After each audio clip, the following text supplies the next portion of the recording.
Hello. Welcome to the Bore You to Sleep podcast. The podcast that will hopefully help you get to sleep. I am going to read an open source book, one that is not particularly interesting, but one that is hopefully boring enough to get you to sleep. On tonight's readings, we are going to be looking at Behind the Screen by Samuel Goldwyn. It is somewhat of an autobiography by one of the founders of MGM. I hope it helps you get to sleep, or at least get a little bit drowsy, so you're ready for sleep. I like bringing out all these episodes because I know it's helping a lot of people get a good night's rest. I do have a special favour for you though, if it's helping you. Jump into your podcast app, please leave a review and a rating. It helps me bring out more episodes and it helps me reach more people that need to get a good night's rest. Other than that, all you have to do is lie back, relax, and enjoy the readings. Behind the Screen by Samuel Goldwyn. Chapter 1, in which is filmed the birth of a nation. It was something more than 9 years ago that I walked into a little motion picture theatre on Broadway. I paid 10 cents admission. As I took my seat, a player piano was digging viciously into a waltz. Upon the floor, a squalid statuette lay under its rain of peanut shells. And all around me, men, women, and children were divided between the sustained comfort of chewing gum and the sharp, fleeting rapture of the nut.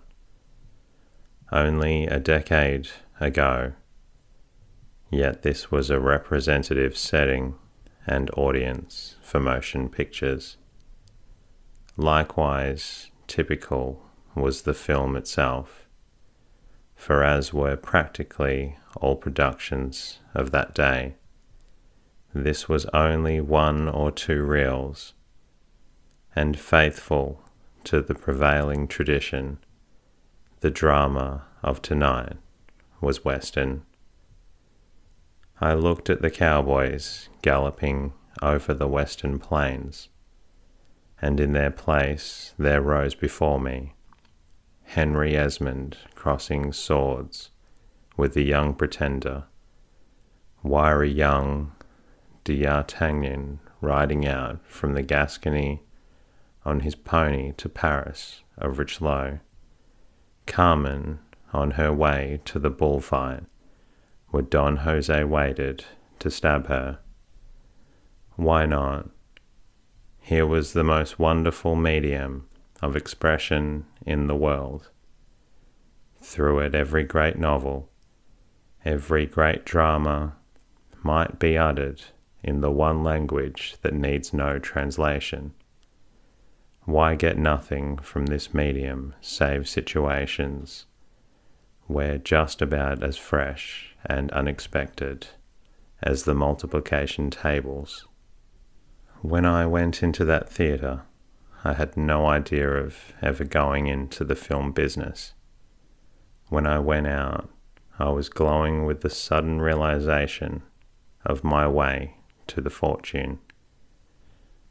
I could hardly wait until I told my idea to my brother-in-law, Jesse Lasky. Lasky, do you want to make a fortune? With these words, I burst in upon that evening. Lasky, who was at that time in the vaudeville business, indicated that he had no morbid dread of the responsibility of great wealth.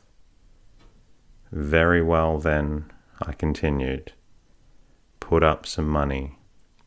In what? In motion pictures, I answered. Motion pictures, scoffed he. you and I would be a fine pair in that business. Me, a vaudeville man, and you, a glove salesman. What do we know about the game besides how about the trust? His last words touched upon a vital issue in the screen industry of that period.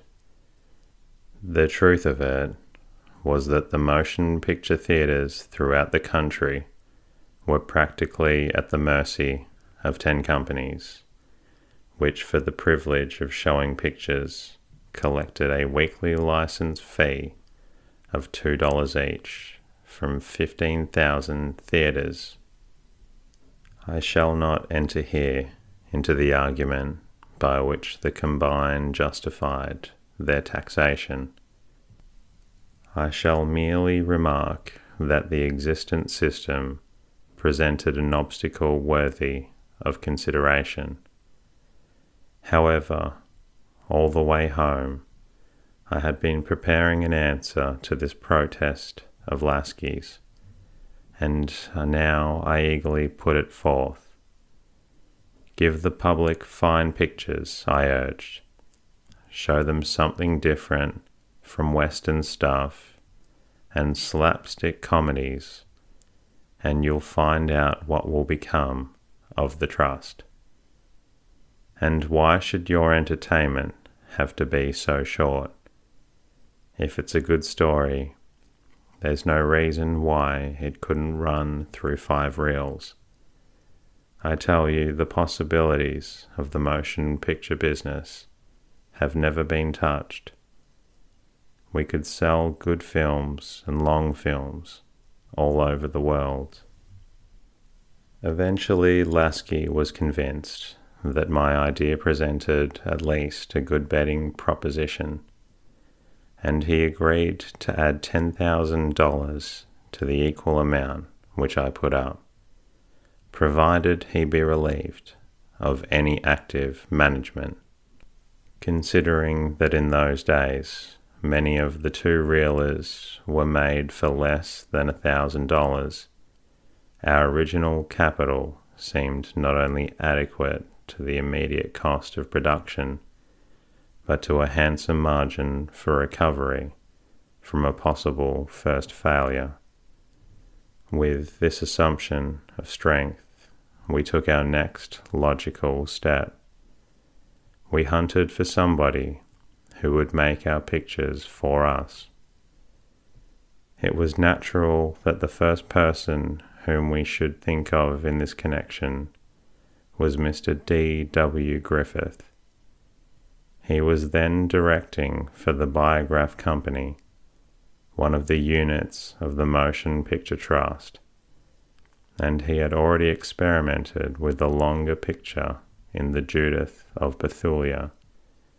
Indeed, I wish to say right here that I lay no claim to pioneer thought in realizing that the screen was susceptible of longer and more varied treatment, for in addition to our American Judith of Bethulia, 1 or 2 foreign pictures had heralded the new era.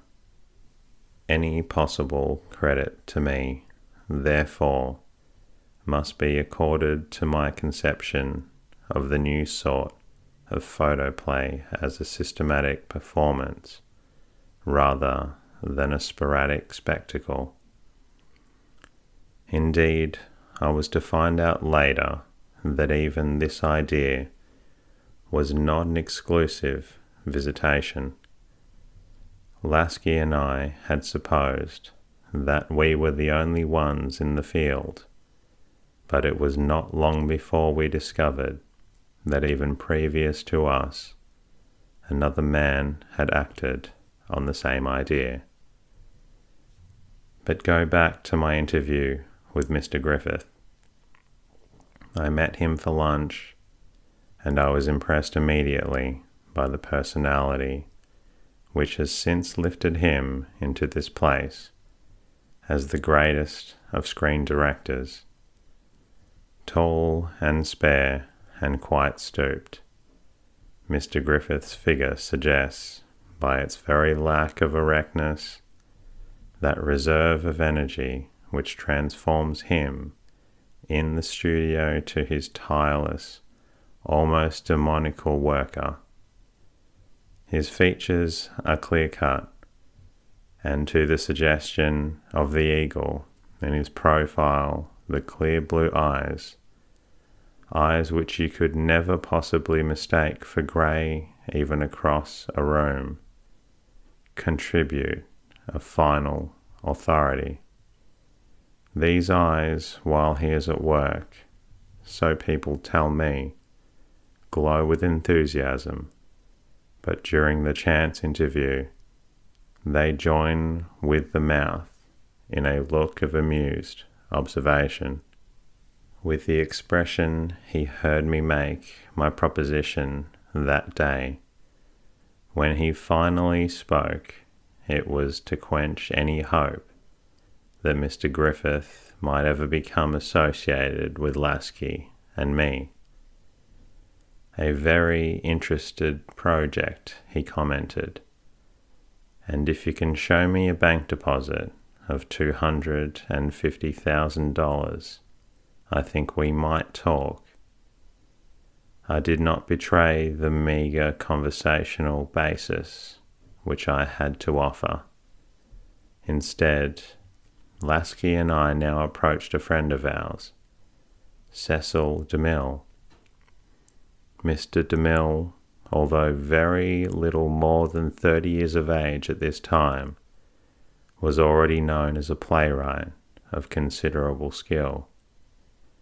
His father had been Belasco's partner, and he himself had been associated with the celebrated theatrical producer in writing, The Return of Peter Grimm. With all of his dramatic tradition and achievement, Mr. DeMille had one limitation. At this time, he had never directed a picture. More than this, he had never even seen one directed. However, neither he nor we were daunted by this slight flaw in his equipment, and after a day or two spent in the Edison studios, Mr. DeMille went out to California to shoot our first picture. For his services, he was paid $100 a week, and was promised, in addition, some stock in the company. When you reflect that today, he receives approximately $5,000 a week, together with a large percentage of the returns of every production.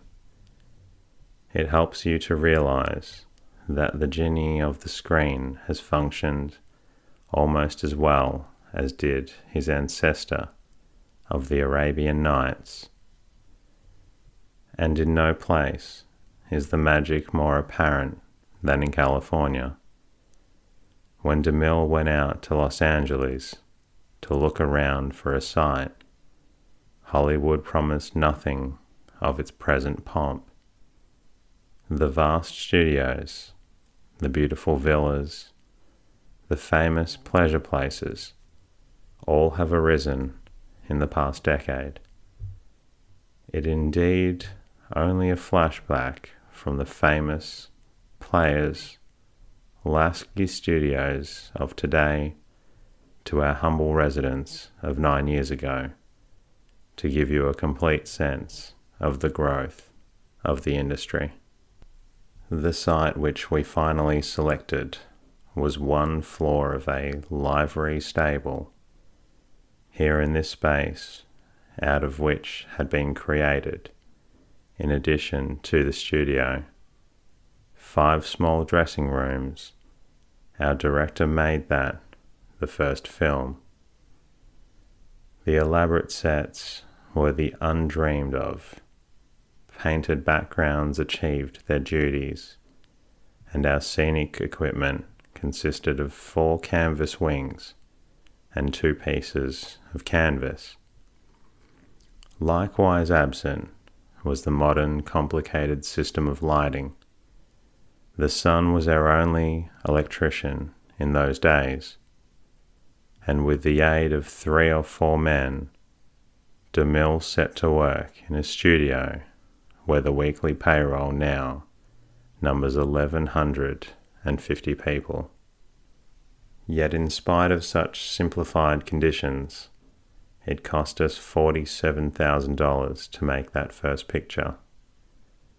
Nowadays, that sum is inadequate for any long production, but in those times, it was unprecedented. Of course, the cost of the motion picture rights of our first drama accounted for this expenditure. This drama was The Squaw Man, recently revived by Mr. William Faversham, and for it we guaranteed royalty rights of $10,000. 10,000, and our capital was only 10,000 more. On the 29th of December 1913, DeMille began making the picture. But before he had even touched it, I had got enough orders on that unmaterialized merchandise to ensure the production of the second picture. I represented the executive end of our enterprise, and my first move had been to make newspaper announcement of the fact that the Lasky Company, as we had decided to call our organization, was going to produce a yearly series of 12 5-reel pictures, beginning with The Squaw Man. In New York, I awaited the results. Which would prevail, the trust or the new kind of picture? I was not kept long in suspense. Almost immediately, theatre managers and letters from theatre managers began to pour in. These functionaries had been partially paralyzed by the trust, and their quick response to our announcement indicated just how eager they were for an opportunity to regain their prestige. Although I had, of course, counted upon such reaction, the swiftness and volume of those first orders overwhelmed me with incredulous joy. Chapter 2 records the success of an idea. I am compelled to say right here that life had not led me to expect any such facility, for I had been a poor boy and often homeless. Of formal schooling, I had practically none. At the age when most boys take arithmetic and a roof and 3 square meals as a matter of course, I was fending for myself. When I got these things, it was through odd jobs in blacksmith shops and in glove factories. Sometimes, of course, I did not get them at all. For example, I remember how once as a boy of 12, I wandered for a whole week through the streets of London with no more ardent guarantee of the future than a loaf of bread. My early boyhood was spent in Europe, and I was just 14 when, absolutely alone and with no friend or relative to greet me, I arrived in New York City. From the city I went from Gloversville, New York, and there, after about 4 or 5 years spent in a glove factory, I succeeded in persuading a firm that I could sell gloves. I can say without arrogance of heart that I did sell them, but there was no miracle of ease about this process. I travelled from coast to coast. I often worked 18 hours a day. I put over my product in districts where it never sold. As a result of all this, I was making about $15,000 a year at the time when I chanced in upon that little motion picture theatre. I also owned stock in my company, and thanks to an expanded income, I had been able to supplement my fragmentary schooling by many lectures and concerts, and by frequent trips to Europe. But although at 30 I was a comparatively successful man, I was not satisfied. I never had been satisfied. I can remember how, when a boy in the cutting department, I used to walk by the leading hotel in Gloversville and look at the drummers who cocked their feet up in the big plate glass window. How I envied them, those splendid adventurers with their hats and their massive cigars, both at an angle. For to me they represented the everlasting romance of the far horizon. And when at last I myself was admitted to the peerage, I was sensible, of course, of another greater goal. I have made many mistakes in my life, but I can honestly say that they were all results of the unceasing effort on my part to reach the bigger thing just beyond. But to return to my story, it soon became apparent that we needed more money for the production of The Squaw Man. How were we going to raise that necessary $25,000? Our first approach to the problem was a personal one. Lasky and I had asked any number of people we knew if they didn't want some stock in the Lasky Company, but all of them were skeptical. At last, however, we were able to borrow the needed funds out of the bank. DeMille resumed work on the picture, and a few weeks afterward he returned to New York with the precious merchandise. Meanwhile, he had wired us that there was something wrong with the film, but even this did not prepare me for my first glimpse of the production upon which I had staked everything. Buzz, in the silence of that deserted studio, we heard the machine begin its work. And then, as from a very far shore, I heard Lasky's voice. "We're ruined," he said. He was only saying what I myself had been too sick with horror to exclaim.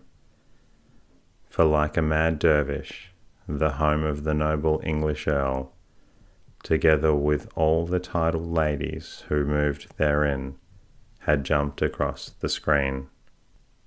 Time refused to stabilize them. They went right on jumping, and with gathering despair, we looked on what we were supposed to be the wreck of $47,000. That it was not a wreck was due to the aid of some from whom we had no right to expect it. At that time, the late Sigismund Lubin of Philadelphia was head of one of the 10 companies which we were fighting. Nevertheless, it was to him I appealed for expert advice. I took the roll of film over to Philadelphia, and with a largeness of spirit which I shall never forget, the old gentleman saved me, his threatened rival, from utter ruin. He pointed out that the time stop was wrong. No, not an irremediable fact. In the joy of this discovery, I overlooked the hardship of his cure. Yet this was to paste by hand new perforations on both edges of a film that was nearly a mile long. The story of the beginning of the Lasky Company is now coming to a close. To it I might add 1,000 picturesque and amusing details, but I realize that the chief interest of my reminiscences is focused not upon the development of the motion picture industry, dramatic as that undoubtedly is, but upon the celebrated personalities with which my life has brought me into contact. I have delayed this long, the more vital communications, because the transition from the former impoverished photoplays to the elaborate spectacle of today involved many producers and brought it with the rise of all our famous stars. To give a real insight into the lives of Mary Pickford, Charlie Chaplin, Norma Talmadge, Douglas Fairbanks, Wallace Reid, Harold Lloyd, Mabel Normand, and other famous screen artists obligates, in fact, the background of photoplay history involved in the start of the Lasky Company. And that concludes tonight's readings. I hope it's helped you lull yourself to sleep. I look forward to bringing you more episodes, and if you're not quite tired yet, please tune into one of the other episodes. Until next time, rest easy.